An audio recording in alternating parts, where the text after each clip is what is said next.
Hai teman-teman, welcome to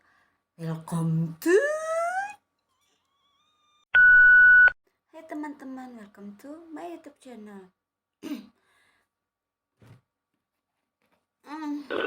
A few moments later. Oke, sekarang lebih fokus, lebih serius. Hai teman-teman, welcome to my YouTube channel. Aku Dia Teja. Oke, dalam video pertama aku ini, aku akan mengajak kalian semua untuk belajar hukum, terutama di bidang pertanahan dan properti. Karena tidak mesti orang-orang yang kerja di profesi hukum atau yang sedang menjadi mahasiswa hukum yang harus belajar hukum. Ya, enggak lah ya.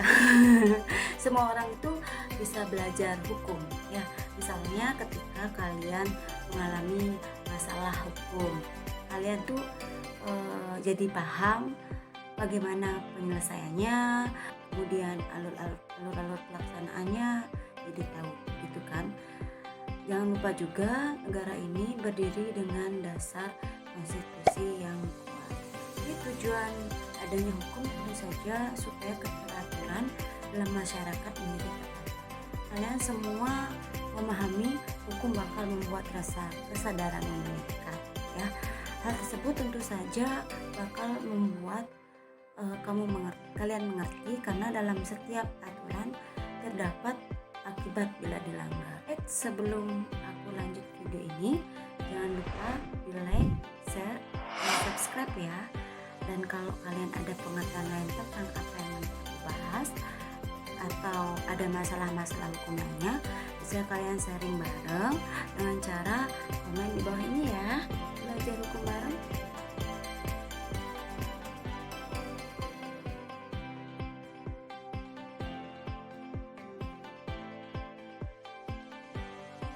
Oke, lanjut. Ini ada contoh kasus sedang dialami teman saya.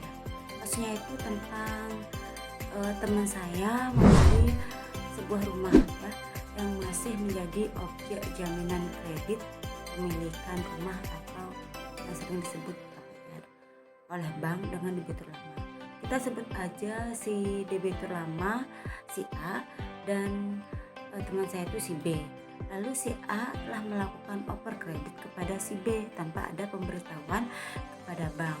Nah, teman saya tersebut disarankan oleh notaris membuat tiga akta, yaitu akta jual beli, akta kuasa, dan akta kuasa pengambilan akta tanah di bank jika kredit sudah lunas.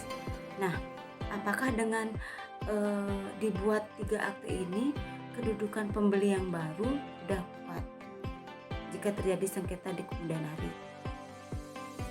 Jadi kita bahas berdasarkan Undang-Undang Nomor 1 Tahun 2011 tentang perumahan kawasan permukiman, pemilikan rumah memang dapat difasilitasi dengan KPR yang dapat dibebani hak tanggungan. Untuk menjawab pertanyaan di atas ya, sesuai pengetahuan saya yang saya dapatkan di tempat kerja, bahwa oper kredit berarti ada penggantian debitur di bank, di mana harus ada pengajuan kredit baru terlebih dahulu. Jika pengajuan kredit itu disetujui oleh bank, maka akan diberikan pengikatan kredit ya, pengikatan kredit baru. Terus mengenai pembayaran atas pengikatan kredit baru itu dihitung dari sisa outstanding pinjaman. Setelah itu perlu dilakukan roya atau pencoretan hak tanggungan terlebih dahulu dan baru dilakukan jual beli melalui pembuatan akta jual beli antara debitur lama si A dan debitur baru yaitu teman saya si B.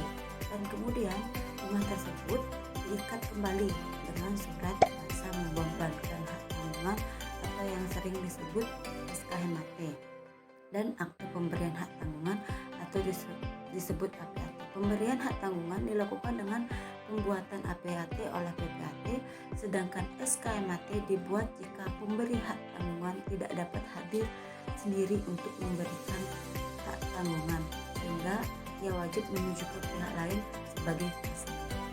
Jadi teman-teman, hak tanggungan hapus itu karena pertama hapusnya hutang yang dijamin dengan hak tanggungan. Yang kedua itu dilepaskan hak tanggungan oleh pemegang hak tanggungan. Yang ketiga, adanya pembersihan hak tanggungan berdasarkan penetapan peringkat oleh Ketua Pengadilan Negeri. Terus yang keempat, hapusnya hak atas tanah yang dibebani hak tanggungan tersebut. Setelah hapusnya hak tanggungan, Ketua Pertanahan mencoret catatan hak tanggungan atau yang disebut dengan roya hak tanggungan pada buku tanah hak atas tanah dan sertifikatnya. Patut diperhatikan juga jika oper kredit dilakukan tanpa pengetahuan pihak bank timbul suatu resiko, di mana jika terjadi kredit macet maka nama debitur A masih terdaftar di bank sehingga menjadi tidak jelaslah kedudukan si B berdasarkan oper kredit yang sudah dilakukan dengan debitur A. Dalam kondisi ini, kedudukan si B selaku pembeli atas pengetahuan atau melibatkan bank tidak aman, mengingat kondisi rumah tersebut masih dalam penguasaan bank sebagai objek jaminan kredit. Karena bank masih menguasai rumah sebagai objek jaminan, maka sewaktu-waktu bank dapat melakukan eksekusi terhadap rumah tersebut jika A sebagai debitur yang terdaftar di bank manifestasi, sehingga walaupun si B sudah melunasi pembelian rumah kepada si A, akan tetapi jika A tidak melunasi sesuai perjanjian KPR kepada bank, maka bank dapat mengeksekusi rumah tersebut. Nah, jadi oper kredit yang dilakukan A dan B seharusnya disertai dengan pemberitahuan baik lisan maupun tulisan kepada bank. Jika tidak melaporkan ke bank, sampai kapanpun bank akan menganggap debitur itu si A walaupun disebutkan sudah beralih ke B. Dan halnya jika para pihak bersama-sama melaporkan kepada bank, maka bank akan mencatatkan oper kredit di mana dia akan berstatus sebagai debitur yang baru. Jika yang demikian tidak dilakukan, bisa saja pada tanggal akhir pelunasan A mendatangi bank, menyelesaikan segala proses administrasi, kemudian bank akan menyerahkan semua dokumen terkait padanya dan A tidak menyerahkan pada si B, melainkan si A menjual kembali ke orang lain. Gitu misalnya ya, yang terjadi, bank tersebut tidak dapat disalahkan karena tidak ada pemberitahuan oper kredit. Jadi saya menyarankan agar A dan B segera bersama-sama melaporkan oper kredit tersebut ke bank dengan mekanisme penggantian debitur melalui bank secara resmi. Oke teman-teman, segitu pembahasan mengenai hukum yang membahas tentang oper kredit di video kali ini. Ini cuma pengetahuan umum ya, jadi di video saya ini yang saya sampaikan itu sesuai dengan pengetahuan saya. Jadi kalau kalian ada pengetahuan lain, silakan sharing bersama-sama di sini.